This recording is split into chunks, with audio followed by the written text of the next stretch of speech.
जय हिंद, राधे राधे, नमस्ते आप सभी को। देखिए हम लोग जो है ये आज एक क्वेश्चन पे डिस्कशन करेंगे।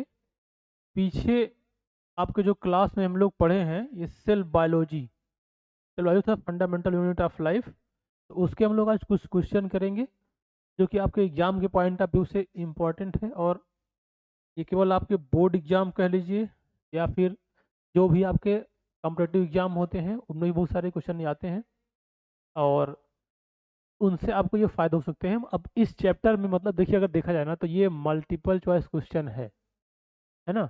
और इस टॉपिक का नाम है फंडामेंटल यूनिट ऑफ लाइफ, अर्थात इसको हम लोग भी बोल सकते हैं जो आपका सेल का नाम का टॉपिक होता है, ये उसी के क्वेश्चन कुछ है।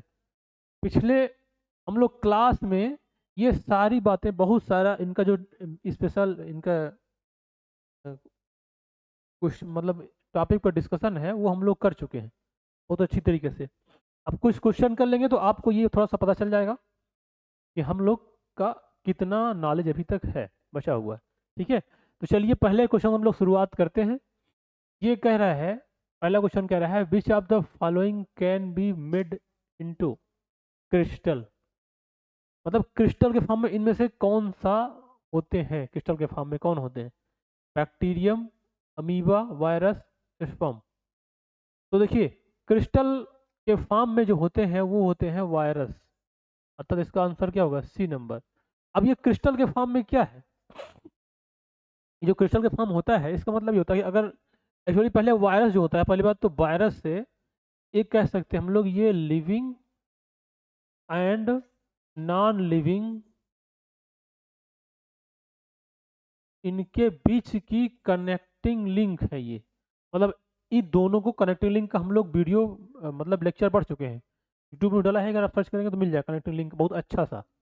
ठीक है, तो ये कनेक्टिंग लिंक होते हैं। इसका मतलब अब ये वायरस जो होते हैं ना, इनको एक बात और इनके बारे में है कि इन वायरस को ये 5 किंगडम सिस्टम से बाहर रखा गया है। जो ये हैं आपके 5 किंगडम सिस्टम थे, ये मोनेरा, प्रोटिस्टा, फंजाई, प्लांटी, है ना, और एनिमेलिया, इनसे इन सब को बाहर रखा गया है। अब दूसरी बात, ये क्रिस्टल के फॉर्म में क्या होता है कि इसको अगर बंद बॉटल में रख देंगे बहुत दिन तक बिना बिना किसी एयर टाइट में, तो ये किसी भी प्रकार के कोई एक्टिविटी नहीं होगी। जैसे ये सेल के कांटेक्ट में आएंगे अपना एक्टिविटी मतलब अपना रूप दिखाना शुरू कर देंगे।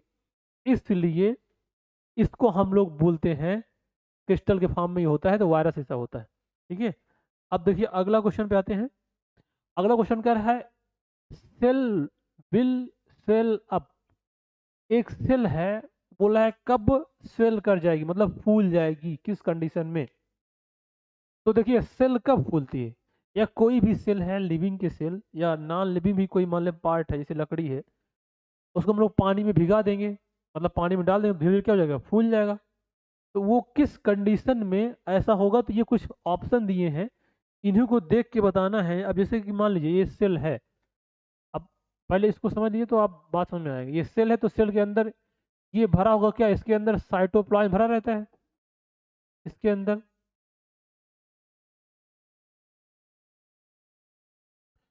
तो ये सेल के अंदर जो साइटोप्लाज्म भरा हुआ है, अगर इसके अंदर कुछ और एंट्री कर जाए, मतलब अब जो कुछ और मतलब वाटर ही जा सकता है, पानी, तो ये सेल का साइज जो होगा ये क्या होगा? बढ़ जाएगा ऐसे, और बड़ा हो जाएगा, इतना बड़ा। तो पूछ रहा है किस कंडीशन में, इस क्वेश्चन में जो दिया किस कंडीशन में बढ़ेगा? कि द कंसंट्रेशन ऑफ वाटर। अच्छा इसके पहले एक बार और देखिए, पानी कब एक हम लोग बढ़े थे ना, क्लास में पढ़े हैं, क्या बोलते हैं कि किधर से किधर सोल्यूशन का मूवमेंट होगा या सॉल्वेंट किधर से किधर जाएगा। तो इसके अंदर तभी सेल का साइज बढ़ेगा या फूलेगा जब इसके अंदर पानी एंट्री करेगा। अब पानी एंट्री कब करेगा? जब देखिए एक सिस्टम बनेगा ऐसे, एक सिस्टम ऐसा बनेगा कि मान लीजिए एक ये बीकर है, इसके अंदर एक सेल डला हुआ है, और इस सेल का भी कुछ साइटोप्लाज्म होगा, और एक जो बीकर है इसमें भी कुछ डला है लिक्विड, ये वाला। अब इसके अंदर पानी तब जाएगा जब जो ये लिक्विड है इसमें वाटर ज्यादा होगा, तो ये पानी चला जाएगा इसके अंदर, तो इसका मतलब ये फूल जाएगा। इसका मतलब एक सोल्यूशन यहाँ है और एक सोल्यूशन यहाँ पे भी है। तो जिसमें वाटर का क्वांटिटी ज़्यादा होगा वो पानी इसके अंदर घुस जाएगा तो सेल सेल कर जाएगा। तो इसी को बोल सकते हैं हम लोग कि ऐसी कंडीशन जो होती है, ये कंडीशन की अगर इसके बाहर जो ये सेल है, ये जो हमने बताया था कि हाइपरटोनिक सोल्यूशन और एक था हाइपोटोनिक सोल्यूशन। तो अगर किसी को हाइपरटोनिक सोल्यूशन में रखेंगे तो इसका मतलब क्या है कि यहाँ का कंसंट्रेशन इस सोल्यूशन का ज़्यादा है और वाटर यहाँ पे कम है। लेकिन अगर ये कंडीशन क्या होगी, ये होगी हाइपरटोनिक की कंडीशन। और अगर इसमें वाटर की क्वांटिटी ज़्यादा होगी तो इसका मतलब ये जो यहाँ पानी है ये आ जाएगा इसके अंदर, तो ये कंडीशन होगी हाइपोटोनिक। अब ये हाइपोटोनिक कंडीशन होगा तो ये सेल क्या करेगा, इसके अंदर घुस जाएगा पानी और ये फूल जाएगी। तो यही वाला इसमें बताना है। इसमें देखिए, the concentration of water molecule in the cell is higher than the concentration of water molecule in surrounding. अगर सेल के अंदर, देखिए अगर सेल के अंदर पानी ज्यादा होगा, इसमें देखिए अगर इस सेल के अंदर पानी ज्यादा तो इसके अंदर थोड़ी, तब तो बाहर निकल आएगा। तो ऐसी कंडीशन में सेल स्वेल करेगी नहीं। सेल तब स्वेल करेगी जब इसके बाहर पानी ज्यादा हो। तो इन ऑप्शन को देखिए, इन ऑप्शन को, कहाँ गया क्वेश्चन, ये इन ऑप्शन को देखिए, ये तो बिल्कुल होगा नहीं। अब इसमें देखिए लिखा है the concentration of water molecule in surrounding medium is higher than water molecules concentration in the cell.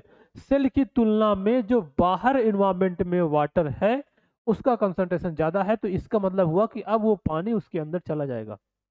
जब वो पानी उसके अंदर जाएगा तो इसका मतलब क्या होगा कि ये कंसंट्रेशन सेल स्वेल कर जाएगी। इसका ऑप्शन बी नंबर सही होगा।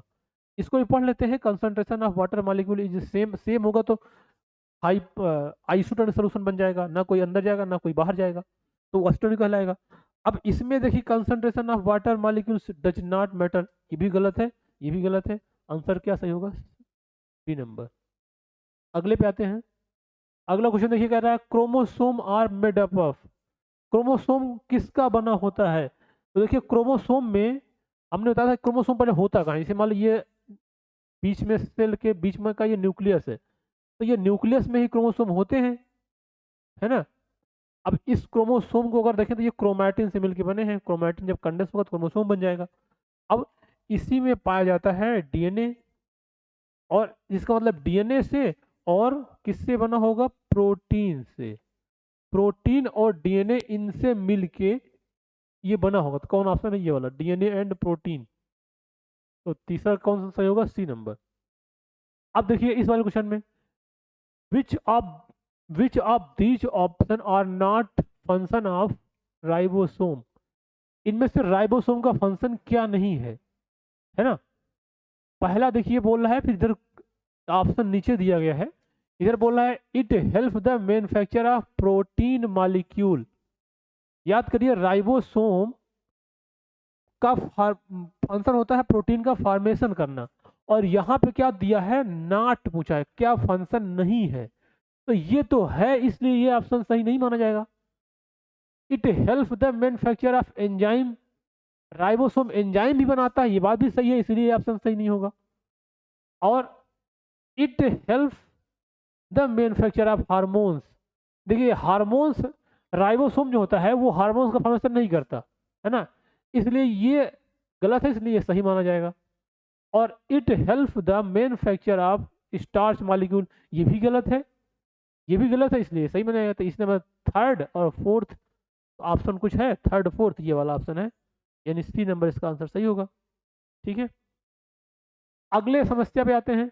विच of these is not related to the endoplasmic reticulum. इसमें से जो ऑप्शन दिया है ई आर अर्थात इंडोप्लाज्मिक रेटिकुलम में से क्या रिलेटेड नहीं है। अब देखिए इंडोप्लाज्मिक रेटिकुलम क्या है, it behaves as the transport channel for the protein between nucleus and cytoplasm. इसमें भी पूछा है नॉट, देखिए निगेटिव, तो ये तो बिल्कुल करता है, ये सही है ना, इसलिए आंसर नहीं होगा। और इसको देखिए, it transport the materials between the various region, ये भी करता है। अब it can be the site of energy generation, देखिए ये गलत है, पूरा पूरा पूरा गलत है। एनर्जी जनरेशन कहाँ होता है? माइटोकॉन्ड्रिया में। ये गलत है, इसीलिए तो ये सही है, इसका मतलब इसका राइट आंसर तो सी नंबर होगा। और अब देखिए यहाँ से आपको बहुत एक दो क्वेश्चन और मिल जाएंगे। It can be the site for the some biochemical activity of the cell, ये भी उसका फंक्शन है, ये भी इसका फंक्शन है, और ये भी इसका फंक्शन है। ये इसका फंक्शन नहीं है, इसीलिए ये सही माना जाएगा, क्योंकि गलत है। अगली समस्या पे, फॉलोइंग और the few definition of the osmosis, read carefully and select the correct definition। ये पूछा गया है ऑस्मोसिस के बारे में, इसमें से इनको पढ़ने हैं और बताना है कि इसमें से कौन सा ऑप्शन ऑस्मोसिस के लिए सही है। थोड़ा सा लंबा है, लेकिन डरने की बात नहीं है, ये आपको समझ में आ जाएगा, इसको आप समझेंगे तो। देखिए, osmosis the movement of water molecule from region of higher concentration to lower concentration through semi permeable membrane। एक ये हो गया। देखिए, the movement of solvent, the movement of solvent molecule from higher concentration to lower concentration. अब देखा है तो ये दोनों ऑप्शन लगभग सेम है, बस इन दोनों में क्या अंतर है कि इसमें सेमी परमिएबल मेम्ब्रेन है, इसमें नहीं है। तो वैसे राइट आंसर तो इसका ए नंबर ही होगा, क्योंकि हायर कंसंट ऑस्मोसिस का मतलब होता है मूवमेंट किसका? वाटर का, मतलब सॉल्वेंट का, और हायर कंसंट्रेशन से लोअर कंसंट्रेशन की ओर। बस में आई। और हायर कंसंट्रेशन पे जब मूवमेंट होगा तो उसके बीच में एक सेमी परमेबल मेम्ब्रेन होनी चाहिए। अगर वो मेम्ब्रेन नहीं है तो वो मूवमेंट ऑस्मोसिस नहीं माना जाएगा, वो डिफ्यूजन हो जाएगा। तो इस ये कह लीजिए ये वाला तो डिफ्यूजन है, और ये वाला है ऑस्मोसिस, इसलिए इसका आंसर ए नंबर सही है। ठीक है, अगला क्वेश्चन पे आते हैं। Plasmolysis in plant cell is defined as, plant cell में प्लाज्मोलाइसिस का मतलब क्या होता है? देखिए, प्लाज्मोलाइसिस का मतलब देखिए समझिए यहाँ से, ऐसे मान लीजिए एक ये सेल है ना, मतलब एक ये कोशिका है। अब इसके अंदर क्या भरा हुआ है? इसके अंदर कुछ भरा हुआ है, और कुछ कुछ जो भरा है तो क्या भरा हो, यही तो भरा होता है, साइटोप्लाज्म, है ना। अब अगर बोला जा रहा है कि सेल को प्लाज्मोलाइसिस करना है, अब उसको किसी कारण बस इसका जो अंदर साइटोप्लाज्म भरा हुआ है ये बाहर निकल जाए। जब ये बाहर निकल जाएगा तो जो ये सेल का साइज है, ये सेल का साइज ऐसे ऐसे श्रिंक कर जाएगा, मतलब पिचक जाएगा, सिकुड़ जाएगा। मतलब अंदर का पानी जब बाहर निकल जाएगा तो वो उसको बोलेंगे प्लाज्मोलाइज्ड कंडीशन। तो उस वही पूछा गया प्लाज्मोलाइसिस इन प्लांट, तो उसमें क्या बताना चाहिए, वही बताना, उसका मतलब क्या है। तो break down of plasma membrane नहीं, प्लाज्मा मेम्ब्रेन का ब्रेक डाउन का मतलब नहीं होता। देखिए, ये है shrinkage of cytoplasm in hypertonic medium. अब ये कंडीशन तभी होगी जब मीडियम हाइपरटोनिक होगा। हाइपरटोनिक का मतलब क्या होता है, जैसे अभी हमने बताया, फिर से बता दे रहे हैं। इसमें अगर एक बीकर ले लीजिए आप, इसके अंदर ये कुछ सॉल्यूशन डला है ना, और इसके अंदर एक सेल डली हुई है, ये वाली, और इसके अंदर ये कुछ जो भी है सॉल्यूशन डला है। अब यहाँ का कंसंट्रेशन ज्यादा है, इस सॉल्यूशन का कंसंट्रेशन, ध्यान रखिएगा, इस सॉल्यूशन का कंसंट्रेशन ज्यादा है। अब इसके अंदर भी तो कुछ ना कुछ कुछ ना कुछ भरा होगा ना, ये जो भरा ये साइटोप्लाज्म है सेल के अंदर। अब इसके अंदर का, इसके जो बाहर है, ये बाहर का कंसंट्रेशन, यहाँ का कंसंट्रेशन अधिक है, तो इसका मतलब इसमें वाटर जो होगा वो कम होगा। और इसका मतलब यहाँ पे कंसंट्रेशन कम है, तो इसका मतलब इसका वाटर इसमें ज्यादा होगा। तो अब अधिक पानी से कम की ओर चला जाएगा, तो इनका सारा पानी बाहर चला जाएगा, तो ये सिंक कर जाएगा। तो अब ये जो सोल्यूशन बनेगा कंपेरेटिवली, ये कहलाएगा हाइपरटोनिक सोल्यूशन। यही तो होता था, हाइपरटोनिक सोल्यूशन। बात समझ में आ गई? ये है आपका कंडीशन, तो ये करेगा श्रिंक कर जाएगा साइटोप्लाज्म, और साइटोप्लाज्म पूरा हाइपोटोनिक मीडियम में, हाइपोटोनिक मीडियम में बाहर निकल जाएगा उस सेल से। तो ये हो गया। अब अगले क्वेश्चन पे आते हैं, which of the following are covered by the single membrane, इनमें से कौन सा सिंगल मेम्ब्रेन ऑर्गेनल्स है। देखिए ये जो बना हुआ है ना, ये सेल ऑर्गेनल्स है, मतलब जो सेल के अंदर पाए जाते हैं, ribosome, mitochondria, lysosome, chloroplast, endoplasmic reticulum, ये सब क्या है, सेल के ऑर्गेनल्स हैं। तो ये जो है, ये पूछा इनमें से कौन सा, पूछा है सिंगल लेयर्ड मेम्ब्रेन है। अब माइटोकॉन्ड्रिया डबल मेम्ब्रेन होता है, लाइसोसोम भी डबल होता है, प्लास्टिड भी डबल होता है। ये जो वैक्यूल है, ये वैक्यूल्स कुछ ऐसा बना होता है। अब ये वाली वैक्यूल केवल एक लेयर की होती है, मतलब सिंगल मेम्ब्रेन की होती है। इसमें इसको बोलते हैं टोनोप्लास्ट, इसकी जो मेम्ब्रेन है टोनोप्लास्ट, है ना। अब इसके अंदर जो भरा हुआ होता है, ये इसका काम क्या होता है, ऑस्मो रेगुलेशन, सेल में अगर पानी ज़्यादा हुआ तो इसके अंदर चला जाएगा, कम हुआ तो इससे बाहर निकलेगा, मतलब उसको एक प्रकार से ऑस्मो रेगुलेट करके रखना। ये काम कौन करता है, आपका वैक्यूल्स। तो ये वैक्यूल्स की जो लेयर होती है वो सेमी एक मेम्ब्रेन की होती है, सिंगल मेम्ब्रेन, है ना। अब देखिए अगला क्वेश्चन पे आइए, अगली समस्या पे,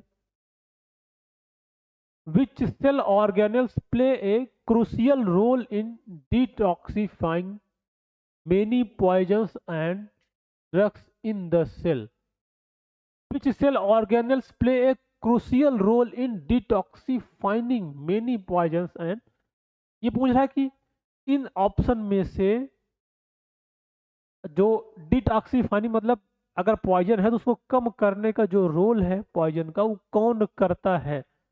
तो गोल्जी एपरेटस नहीं करता, लाइसोसोम नहीं करता, ये करता है आपका स्मूथ इंडोप्लाज्मिक रेटिकुलम। देखिए ये इंपॉर्टेंट हो सकता है ना। डिटॉक्सिफाइंग अब यानी बहुत प्रकार के अगर पॉइजन जब सेल के अंदर जाते हैं, तो उस पॉइजन से उनका नुकसान ना हो जाए, उसको कम करने का काम कौन करता है, यही इंडोप्लाज्मिक रेटिकुलम। और वो भी कौन सा, स्मूथ इंडोप्लाज्मिक रेटिकुलम। तो इसका आंसर क्या होगा, सी नंबर। ठीक है। अब अगले क्वेश्चन पे आते हैं,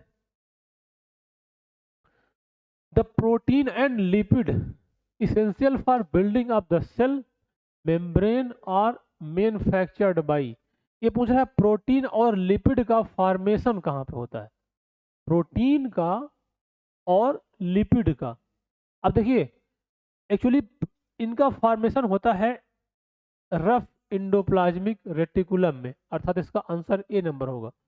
अब इंडोप्लाज्मिक रेटिकुलम देखिए, एक होता है रफ इंडोप्लाज्मिक रेटिकुलम, एक होता है स्मूथ। तो रफ मतलब जिसके अंदर ये राइबोसोम पाया जाएगा, जो ऐसा होता है जिसमें राइबोसोम पाया जाएगा वो रफ माना जाएगा जिनकी सरफेस पे, और जिन पे नहीं पाया जाएगा वो क्या माना जाएगा, स्मूथ। तो जो रफ इंडोप्लाज्मिक रेटिकुलम है उसमें ये चीज देखने को मिलता है कि ये इसका फॉर्मेशन होता है। ठीक है। अब अगला क्वेश्चन पे आइए, देखिए undefined nuclear region of the prokaryote are also known as, ये पूछ रहा है प्रोकैरियोटिक का अनडिफाइंड न्यूक्लियर का जो रीजन होता है, वो उसको हम लोग क्या बोल सकते हैं, prokaryote are also known as. अब क्योंकि प्रोकैरियोटिक सेल, प्रोकैरियोटिक मतलब क्या होता है, जो पहले बनी, प्री प्री प्रो मतलब प्री कह ले सकते हैं, प्री मतलब पहले, जो पहले बनी वो प्रोकैरियोटिक है। अब जो पहले चीज बनी थी वो डेवलप कम था, और जो बाद में बना यूकैरियोटिक ज्यादा डेवलप हुआ। तो प्रोकैरियोटिक जो सेल होती हैं उसमें न्यूक्लियस न्यूक्लियस डेवलप नहीं होता, बहुत सारे सेल ऑर्गेनल्स हैं वो डेवलप नहीं होते हैं। और तो उसमें उसमें न्यूक्लियस स्थान पे क्या पाया जाता है, न्यूक्लियोलस, न्यूक्लियोइड। हाँ ये है डी नंबर, इसमें आंसर होगा डी नंबर, न्यूक्लियोइड। ठीक है। अब देखिए अगले क्वेश्चन पे आइए,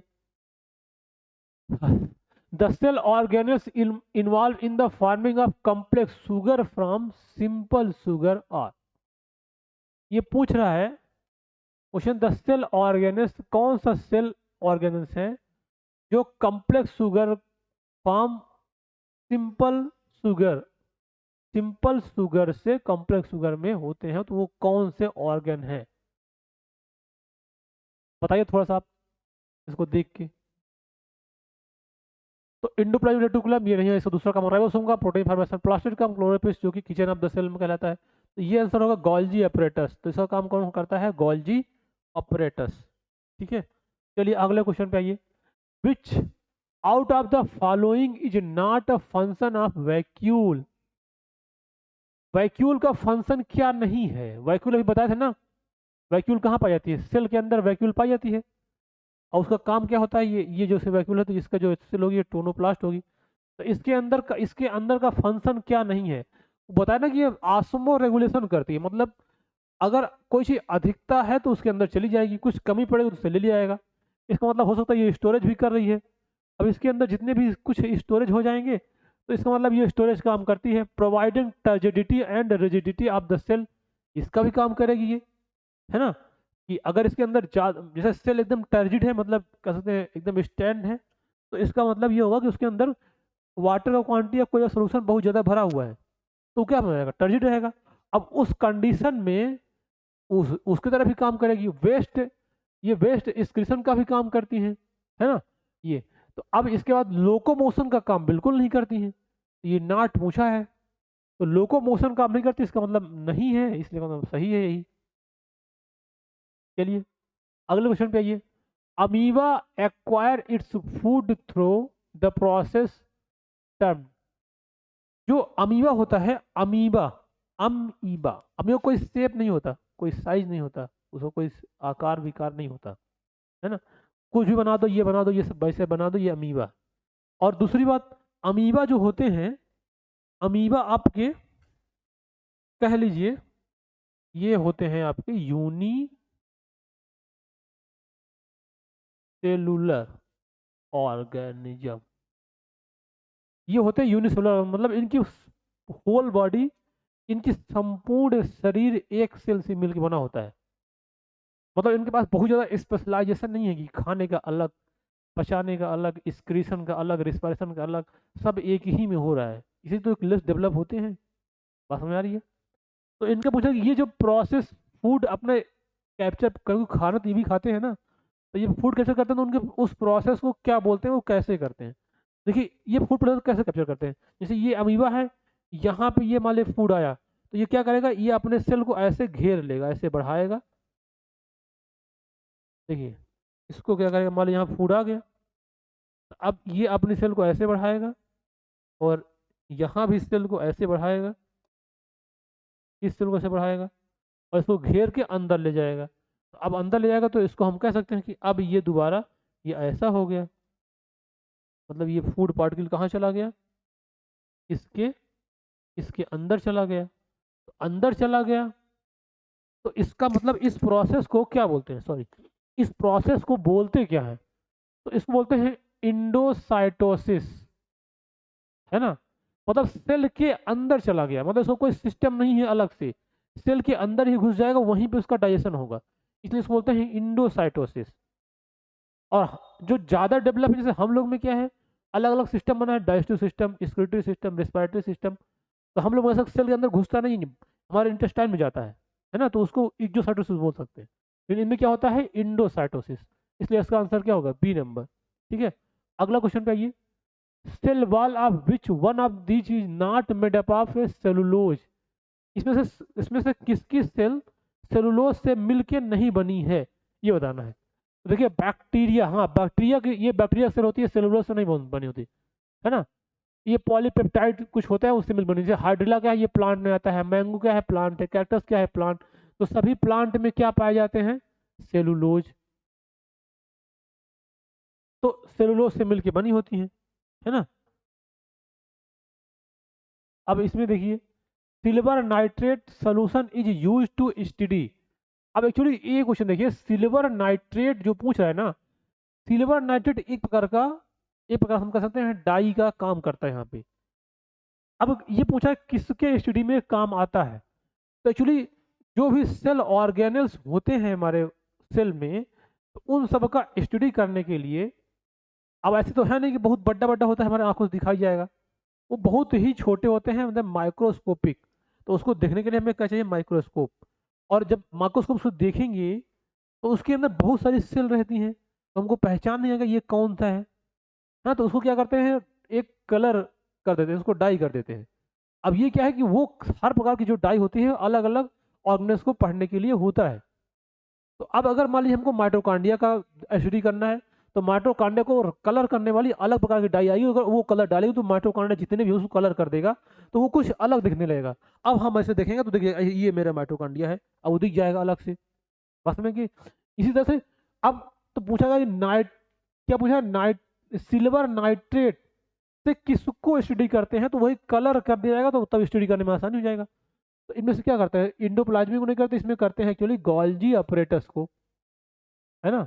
तो गोल्जी अपरेटस को अगर समझना है तो सिल्वर नाइट्रेट का सोल्यूशन अर्थात डाई उसमें डालेंगे, वो उसको कलर कर देगा।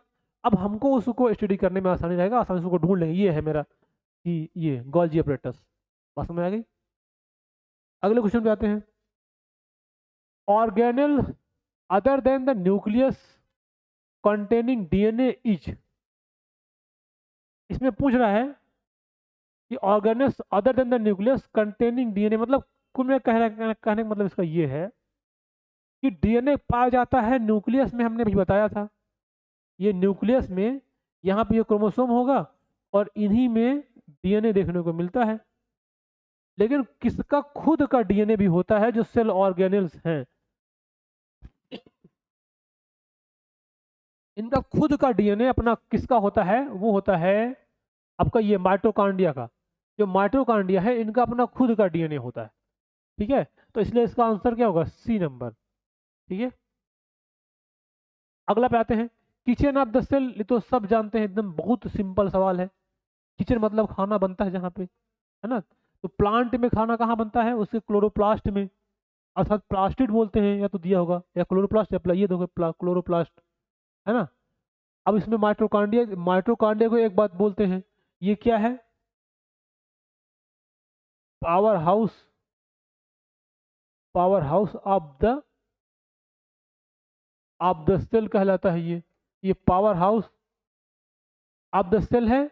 और जो क्लोरोप्लास्ट है वो किचन ऑफ द सेल है, क्योंकि पावर हाउस किचन उसमें जो है क्लोरोप्लास्ट में ग्लूकोज का फॉर्मेशन होता है, और जो माइटोकॉन्ड्रिया है उसमें उसको ब्रेक डाउन करके एनर्जी दी जाती है, तो वो होगा क्लोरोप्लास्ट, ठीक है। अब देखिए अगले वाले पे, ये lipid molecules in the cells are synthesised. अब देखिए लिपिड कहाँ पे सिंथेसाइड होता है, स्मूथ में कि रफ, स्मूथ एंडोप्लाज्मिक रेटिकुलम में कि रफ में कि गोल्जी अपरेटस में कि प्लास्टिड में। तो एक्चुअली ये प्रोटीन का फॉर्मेशन, जो प्रोटीन का फॉर्मेशन था, तो प्रोटीन फॉर्मेशन के लिए तो रिस्पॉन्सिबल देखिए होता है आपका राइबोसोम। ये जो बना दे रहे हैं हम, ये राइबोसोम है। अब ये राइबोसोम ये पाया जाता है आपके इंडोप्लाज्मिक रेटिकुलम में। तो अगर ये दोनों देखिए यहाँ पे इमेज में अगर दिखाई दे रहा है, हाँ दिखाई दे तो रहा है क्लियर, ये जो बना हुआ है ये इंडोप्लाज्मिक रेटिकुलम है। जो इधर वाला है, जो इधर वाला है ये रफ इंडोप्लाज्मिक रेटिकुलम है, ये वाला ये रफ ईआर है, क्योंकि ये देखिए छोटा छोटा यहाँ पे ये सब राइबोसोम लगा हुआ है। और ये वाला स्मूथ है, स्मूथ ईआर। तो रफ इंडोप्लाज्मिक रेटिकुलम में फॉर्मेशन होता है प्रोटीन का, और जो स्मूथ है इसमें आपका फॉर्मेशन होगा इसका लिपिड का। तो इसमें होगा लिपिड का फॉर्मेशन, ठीक है। अब लिपिड का फॉर्मेशन तो कौन होगा, स्मूथ एंडोप्लाज्मिक रेटिकुलम, अर्थात इसका आंसर क्या सही होगा, ए नंबर, ठीक है। अब अगले क्वेश्चन में जाते हैं। Cell arises from pre existing cell was start stated by, ये तो साइंटिस्ट मतलब चर्चा का नाम पूछा है, किसने बताया था कि जो सेल है वो अपने प्री एग्जिस्टिंग सेल से बनेगी, मतलब सेल का डेवलपमेंट सेल से ही होगा, है ना। ये प्रकार का ये इवोल्यूशनरी क्वेश्चन हो सकता है कि सेल जो बनी है तो कहीं ना कहीं सेल से ही आएगी, तो उसको किसने बताया था, तो ये थे एक साहब, ये रुडॉल्फ वर्चाउ, है ना। इनका क्या बोलते हैं, रुडॉल्फ वर्चाउ, इन्होंने बताया था कि सेल की जो होती है ओरिजिन वो प्री एग्जिस्टिंग सेल से, मतलब अपने पुराने सेल से ही हुई है। कहीं ऐसा नहीं कि लकड़ी आगे चल के सेल बन जाए या पत्थर सेल बन जाए, तो ऐसा नहीं होगा। ठीक है, अगला क्वेश्चन पे आते हैं। देखिए, cell theory was given by. अब ये थियरी क्या है, सेल की थियरी किसने दिया था? तो सेल की थियरी दिया था, ये भी साइंटिस्ट है, सिंपल सी, बस ये रटने वाला है कि स्लाइडर एंड स्वान ने सेल की थियरी दिया था। ठीक है, अगला question, the only cell organelle seen in the prokaryotic cell. अभी हमने क्या बताया, हमें बताया कि जो आपका प्रोकैरियोटिक सेल होते हैं और यूकैरियोटिक सेल होते हैं, तो प्रोकैरियोटिक सेल में कुछ ऐसे पार्ट हैं जो कि अब्सेंट होते हैं। पार्ट मतलब कुछ ऑर्गेनेल्स, जैसे माइटोकॉन्ड्रिया है ना, क्लोरोप्लास्ट, ये सब कुछ सेल ऐसे जो कि उसमें नहीं पाए जाते, और प्रोकैरियोटिक में और यूकैरियोटिक में वो चीज़ें पाई जाती हैं। तो ये पूछा कि the only cell organelle seen in prokaryotic, इनमें से कौन सा है जो कि प्रोकैरियोटिक में पाया जाता है? तो ये प्रोकैरियोटिक में पाया जाने वाला ये राइबोसोम है ना। और क्योंकि राइबोसोम प्रोकैरियोटिक में भी पाया जाता है और यूकैरियोटिक दोनों में पाया जाता है, लेकिन माइटोकॉन्ड्रिया, प्लास्टिड और लाइसोसोम ये केवल यूकैरियोटिक सेल में पाए जाते हैं। तो इसका आंसर क्या होगा? B number. बात समझ में आ गई? अगली समस्या पे चलें। देखिए इसको, organelles without a cell membrane is.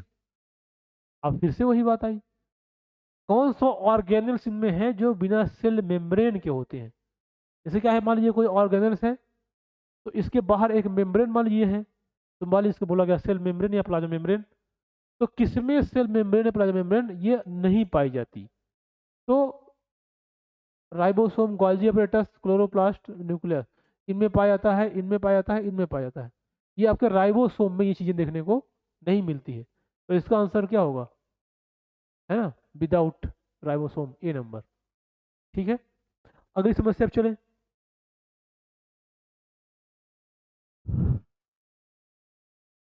देखिए इसको, निहारिए। ये क्वेश्चन कह रहा है 1 मिली माइक्रॉन इज किसके बराबर होता है? ये हमारे टाइपर साहब ने थोड़ा सा मिस्टेक कर दिया है।